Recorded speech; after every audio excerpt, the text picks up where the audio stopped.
నమస్తే, welcome to Abhinav Bharat. తమకు కష్టం వచ్చిందని చెప్పుకోవడానికి వెళితే విని న్యాయం చేయాల్సిన ఎమ్మెల్యే కనీసం వాళ్ళను గేటు కూడా దాటనివ్వలేదు. ఉద్యోగులు అని కూడా చూడకుండా రోడ్డు మీదే ఉంచి అవమానించారు. ఎంతసేపు వేచి చూసినా కనీసం గేటు కూడా తీయలేదు.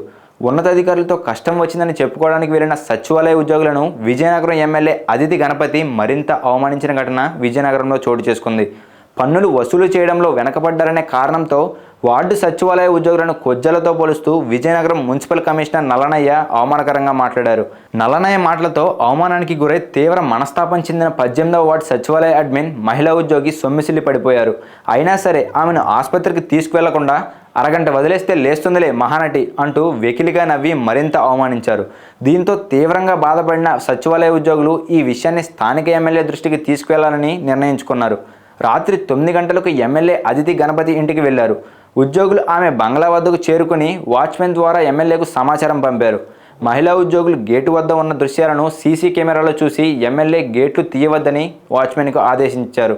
దాంతో ఒక వినతి పత్రం ఇచ్చి కష్టం చెప్పుకుందామని వచ్చిన మహిళా ఉద్యోగులు గేటు వద్ద పడగాపులు కాశారు.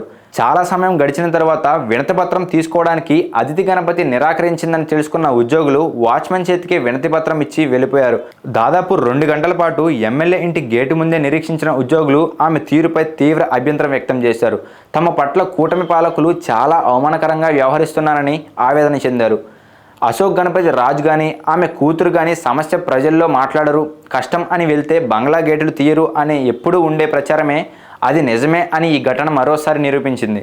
నాయకులారా, మీ పనితనం మీ అధినాయకులకు తెలియజేయాలనుకుంటున్నారు. ప్రజలారా, మీ సమస్యలను మీ నాయకులకు తెలియజేయాలనుకుంటున్నారు. ప్రజా సమస్యల పరిష్కార వేదిక మీ అభినవ్ భారత్.